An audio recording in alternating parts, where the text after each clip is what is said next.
Before upgrading to Photon Fusion 2.0, I decided to upgrade the whole project to Unity 2022.3.24, which is the latest LTS version. However, it produces this error, System.InvalidOperationException, in the script attribute utility GetDrawerTypeForType. And this is a fix that Unity has done, which unfortunately breaks Photon Fusion 2.0 and 1.1. And Photon Fusion is working on a fix, but until they do, you need to make sure that you're not using a version later than 2022.3.21. So let's migrate to that version instead. Alright, now I've downgraded the project, and as you can see, there are no errors reported. The next thing we want to do is start with the upgrade of Fusion. So let's go and find our Photon folder here, and just hit the delete button and let it delete the whole thing.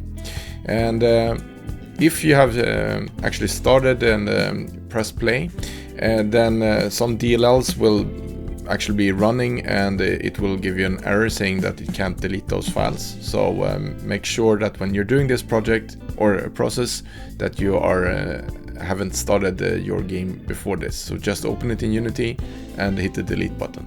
And after that, we have a bunch of errors. Now, if you would close your project and reopen it, you have to enter safe mode because it won't work, basically.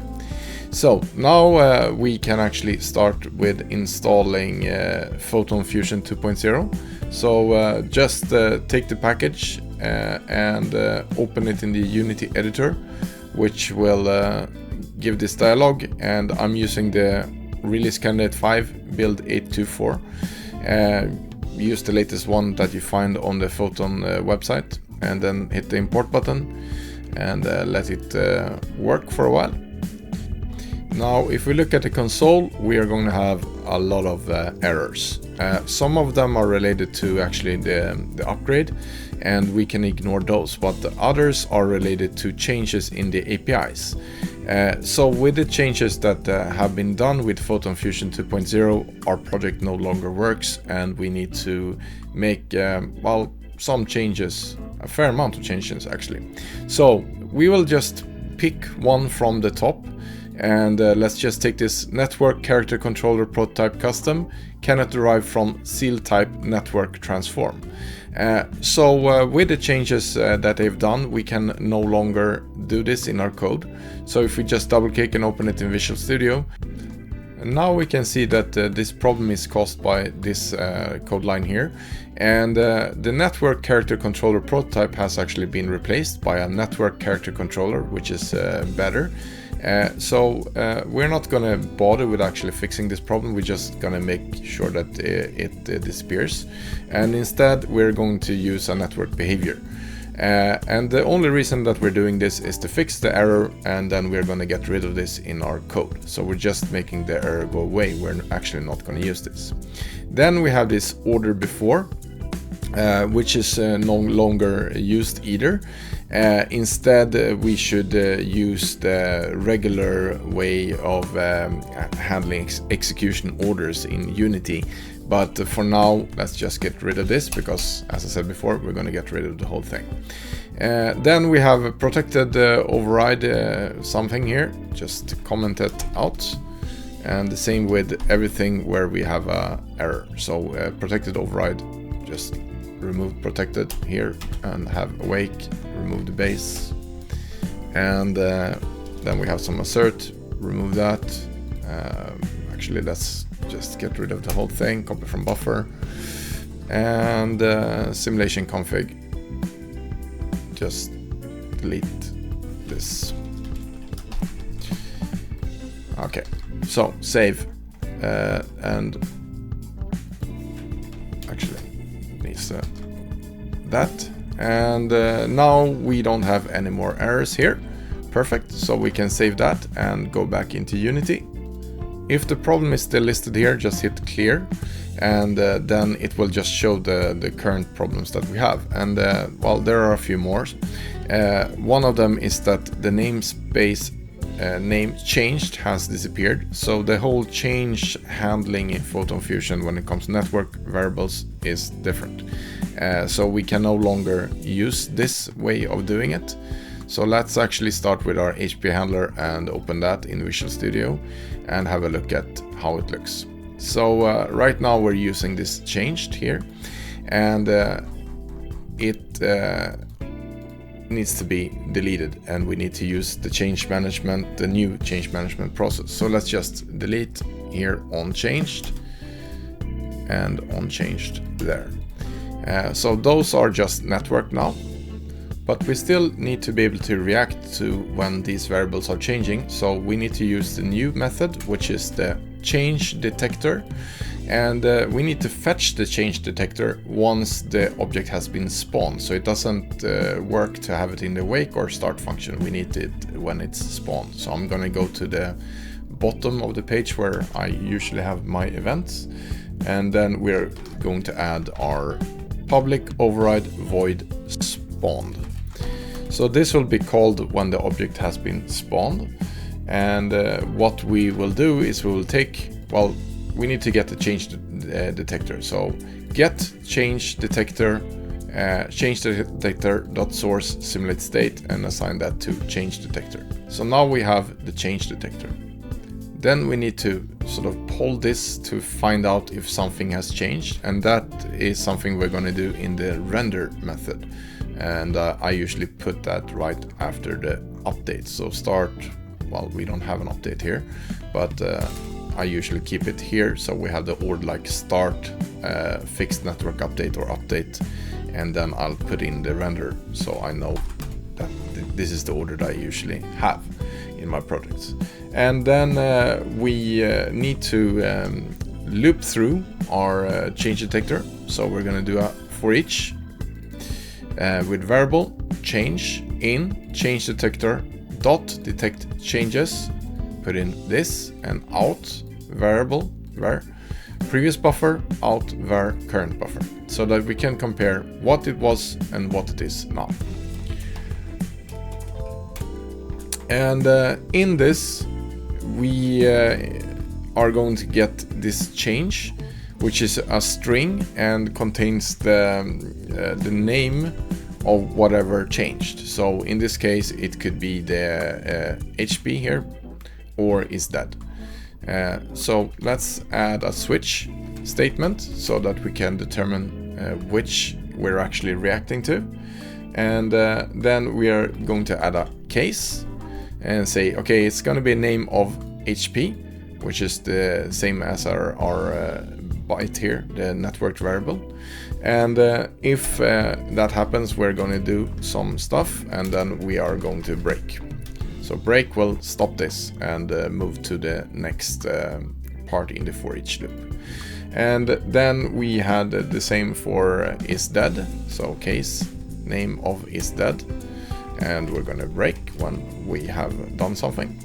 And what we need to do in this case is we need to figure out this previous buffer and current buffer and convert it into our byte here. So we are going to create a variable called byte reader, and then use get property reader and use bytes, because remember HP here is a byte, and name of HP. So this will give us the ability to read that byte, and then we need to extract our sort of previous byte and current byte. So it is similar to how it worked before. So we create a variable previous byte, current byte, and we'll use our byte reader.read previous buffer and current buffer. So those will provide us with the sort of old and current value. And then we need to call our function that we have since before, which is the onHP change, but we're going to provide it with the previous byte and the current byte. So now we can see that we still have an error here, and that is because we actually need to as well change this function. So if we just go to that function, we need to remove this changed. So instead we're going to put in our previous and current. So let's add that. And we can get rid of our debug log here. And actually, we can remove all of this because we don't need to load the old, etc. We are just going to compare our previous, or actually our current. If the current is less than our previous, then it means that we have actually taken damage. And then we can just call on HP reduce directly, and that is going to be enough, but we also need to make sure that it's no longer a static, so it should just be a void HP changed. So now we can see that, okay, we have gotten rid of this error here, but now we need to do the same thing for the state change. So let's go back here, and we do exactly the same thing, but it's going to be a bool reader. We need to create a new variable for that bool reader, get the property reader as a bool, name of is dead, previous old exactly, previous and current exactly as before. On state changed, we need to change that function as well, so it actually uses our previous and current. So let's do that, previous and current, and remove all of this. And then we are going to say that, okay, current, if we are dead, then we are going to call on death. And otherwise, if the current is, we are currently not dead, but we were dead, then we are going to say that we are going to revive. And then just hold on Control, hit that function, and we'll arrive to that. It was exactly here, so it wasn't that far away. So if we're looking at this error here, actually it was because of our static here. So let's remove our static, and then it works. So now we cleared the errors on the HP handler. Let's go back into Unity. So now we only have 18 errors left. A lot of them are ready to change, but let's do a few more. And so we have the ready UI handler, which is using OnChange here. So get rid of the OnChange part. And then we need to get our change detector. So add that, and we need to fetch our change detector. So let's add our event for that. Oops, here we go. So now we have our change detector. Now we need to react to our changes. So let's add our render loop here. So I'm going to paste in the whole code, and you can go through it later. So after the update, let's add that. So the same way, loop through the changes, but in this case, we actually do not care about the actual value. We only care that it has changed, and then our on countdown changed will actually check the variable anyway. So in this case, we can just ignore the whole checking previous and old, and just call on countdown changed, and make sure that it's not a static. And actually, we can call this one right away. So let's remove the whole thing.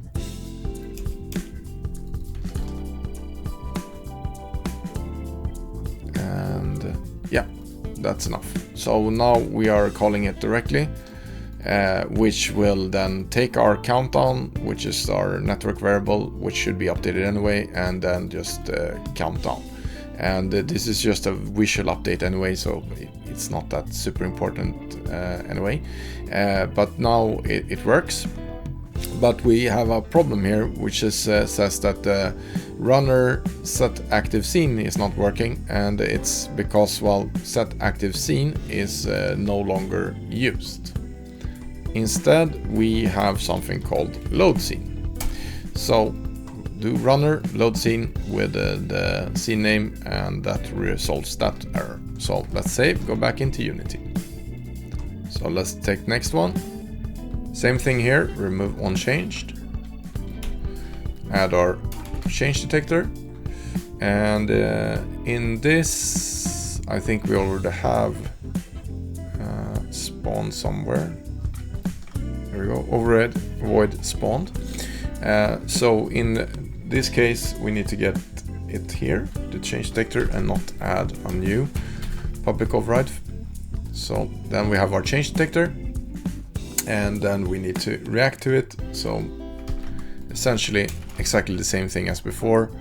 You know the drill by now. So we only care about onNick name change, so we don't have to do anything with it. The only thing is remove this static and then trigger this and save, and then we are done with this class. Go back into Unity. So let's pick the next one, character outfit handler, and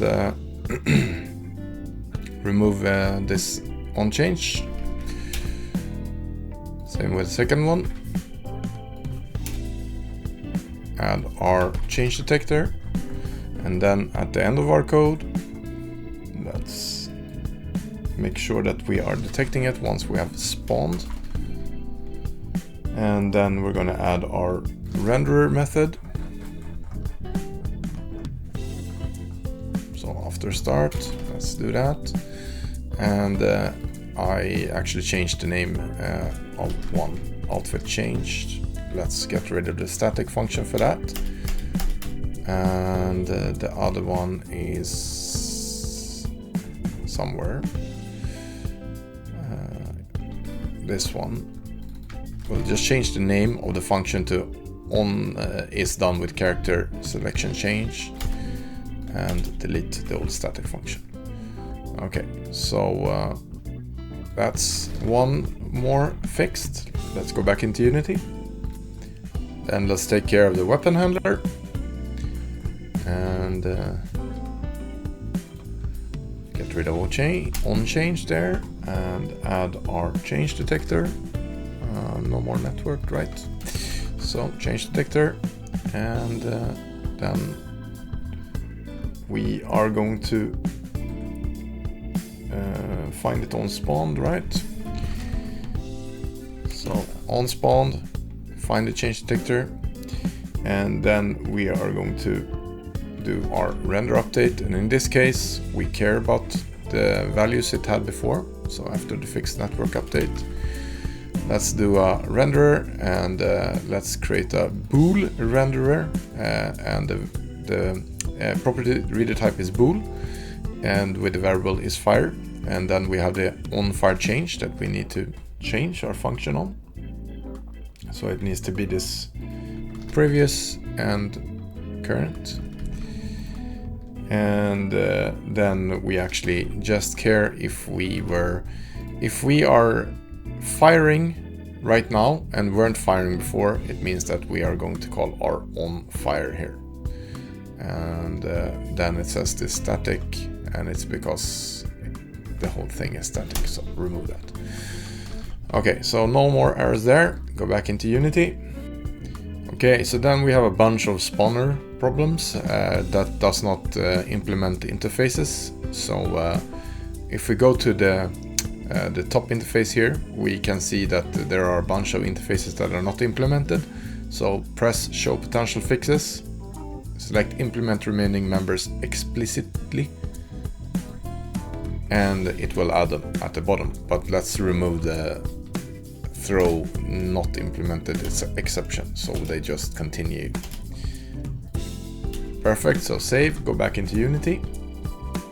Then we have the final problem here saying project as grenade handler network rigid body is missing, and it's because it has moved into its own package. So it's called Fusion Physics 2.0. It's a package, you need to download it from the Photon Fusion website, and then just hit import. But the problem still remains after we installed that, so we need to open it in Visual Studio. And it has also changed network rigid body 3D it's called now, and we need to be using Fusion add-on physics for it to work. And then of course when we're getting it we need to get the right type. So there we go, network ready body 3D. So save that and go back into Unity. Alright, so join. Now we have 10 new errors that appeared, but no worries, we'll take care of those as well. So now we have character movement handler, and it does not have a teleport to position. We are actually going to get rid of this network character prototype custom. We're not going to use that. Let's remove network that and use network character controller. And we can remove the prototype. And then we are going to get it in the awake as we did before.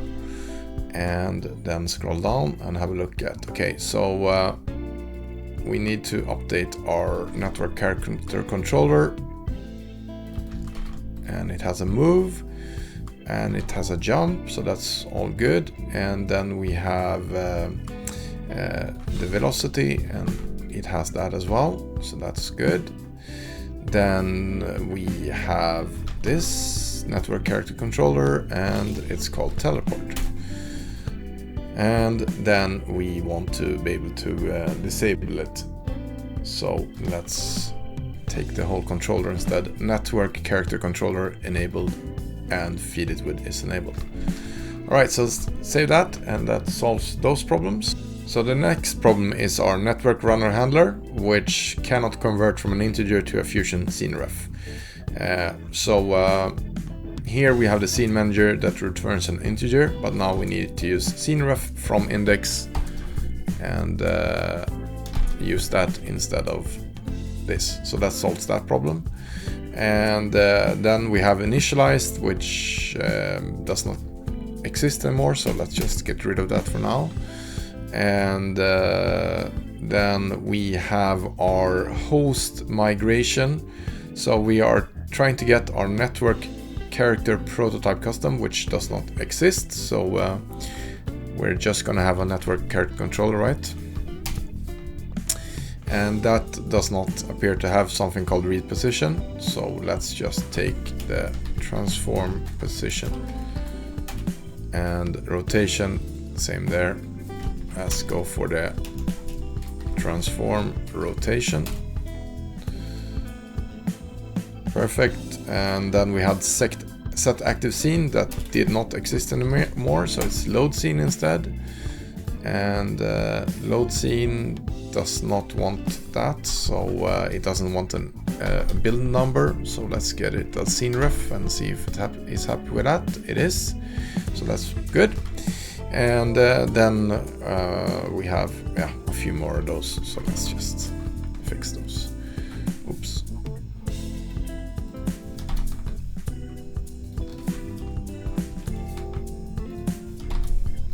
Alright, so I think that was the last error. So let's save and go back into Unity and save.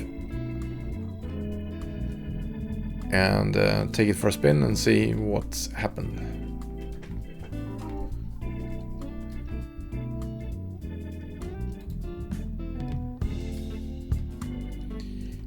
Alright, so, well, now I can't look up anymore, but something in the scene happened, right?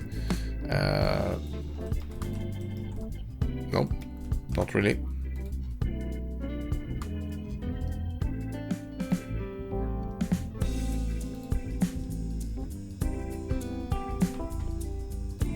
Woohoo! So that was the last error. Now we have this welcome to Photon Fusion 2.0, and you need to press this open the Photon dashboard and get your Photon Fusion app ID. And this needs to be a Photon Fusion 2.0, so you cannot reuse the one you had for 1.1. So get a Fusion app ID, put it in there and save.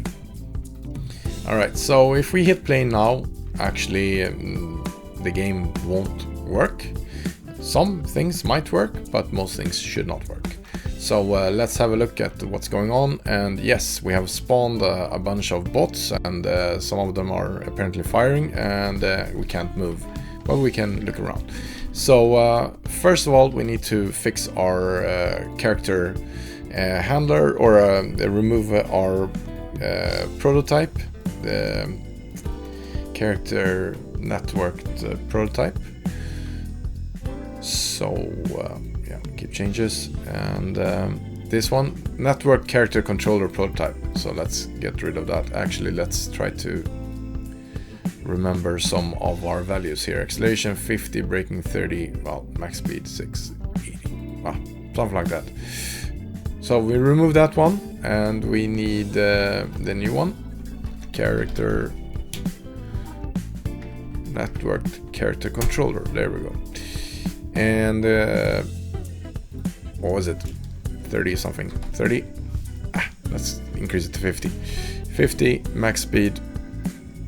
6, or was it 12? I don't remember. 80. Let's try that. And save. And take it first.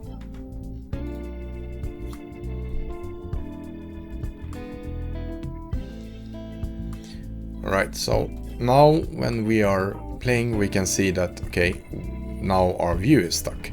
Why is that? Well, we have this local camera handler late update, an error there. So let's open it. And if we look at what's wrong, it says that network character control prototype custom, right? That was what we were supposed to get rid of. So let's get rid of our network character controller. Is what we should use, and using Fusion. And then let's rename this as well. Store that and get that. Okay, so good. And then we have this view rotation. Actually, our character control does not have that, so let's just put in a fixed value here. So I think that I don't actually remember what it was, something like 40 in the X direction, and I'm not sure either about the Y direction. Oh, actually we do have a rotation speed when I think of it. Character controller, networked, character controller, rotation speed. Yeah, there is a rotation speed. The only thing that was missing is the up and down, right? So that should get rid of that error. So save, go back into Unity, I'll stop your project, let it recompile, and then go again.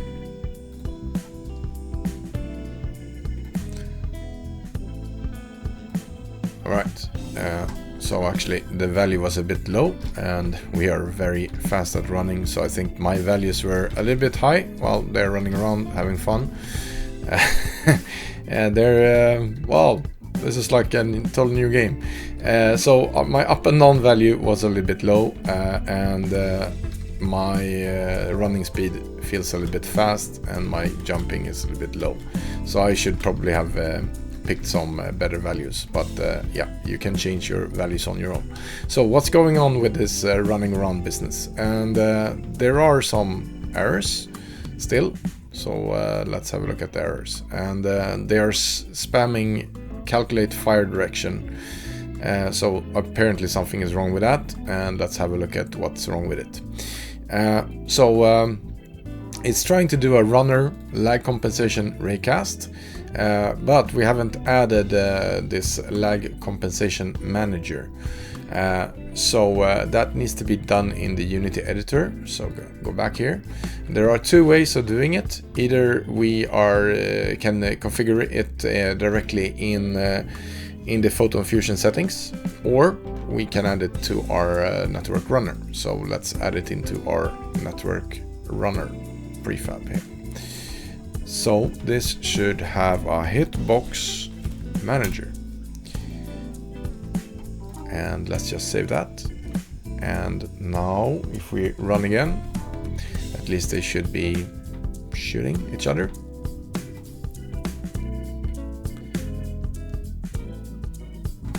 Well, yeah, somebody is shooting me, for sure. So yeah, it is full action now. And as I said before, I'll we probably need to fix our values a little bit. So, and they're running really fast. But I can die, they can shoot me, so that's good. We do have some more errors. Hitbox Manager Recast here had some errors, but it only happened once. Then we have some debug draw Navmesh path here, which happens fairly often. So let's have a look and see what that could be.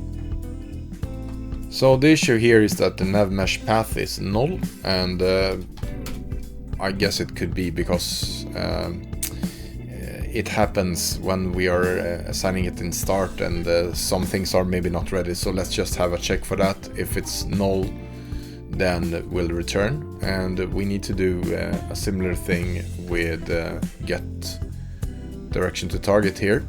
So if it's null, then we say that distance to target is 1000, or you could probably put it at 0 as well, and the target is 0.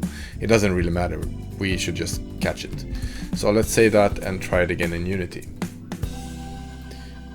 I also actually changed the values, so the characters will slow down a bit, and they increase the mouse sensitivity, so now it's better. And yeah, now we can see that we have a lot less errors, only 2, and but something funky is still going on, right? Because everybody is spawning in the middle. And if I die, I spawn again where I was. So it appears that when somebody's dying, they actually start on exactly the same spot again. So eventually all the bots end up in the middle, and yeah, that's not how we intended things. So let's figure out why that is happening. So the problem is somewhere in our movement and the respawn code. So if you look at our respawn code, we have this teleport, and this doesn't really seem to work. And after experimenting it a little bit, I noticed that if the controller is disabled, then the teleport doesn't appear to work. So a workaround here is to, before we are teleporting, ensure that it's actually enabled. And then we can do one more improvement here, and that's to react to when we are spawning. So when we get this spawned, we are checking if we are the state authority, and if we are, we're teleporting that player to a new random location. So if we save that and try it now, it should work better.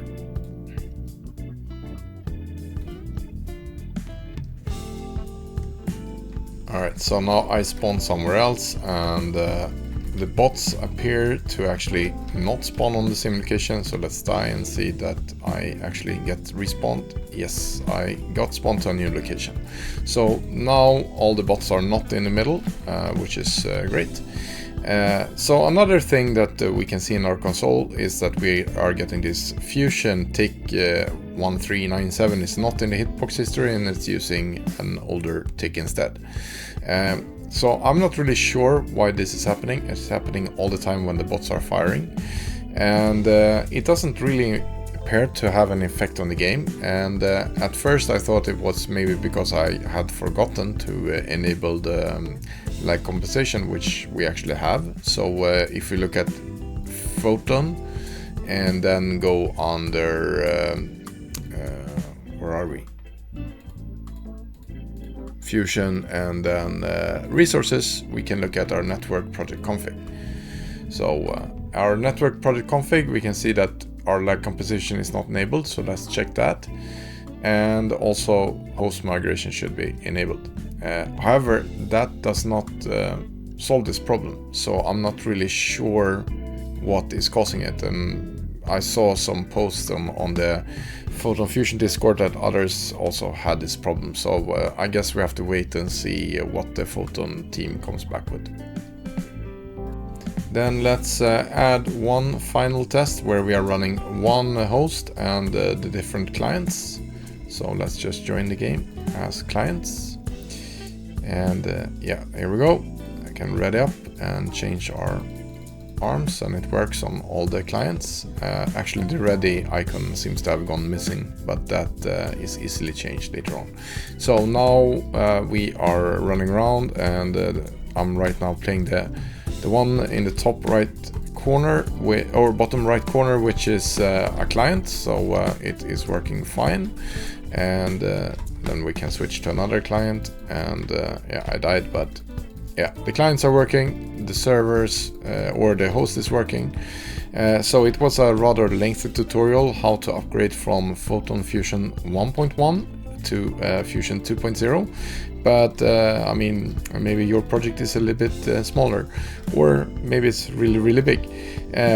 Anyways, now you have the tools how to do the upgrade. I'd like to give a shout out to our Patreon supporters. It helps us with every single contribution that we can get. So please consider supporting us on Patreon. The link is in the description. Thanks for watching, and don't forget to like and subscribe. I'll see you in the next video.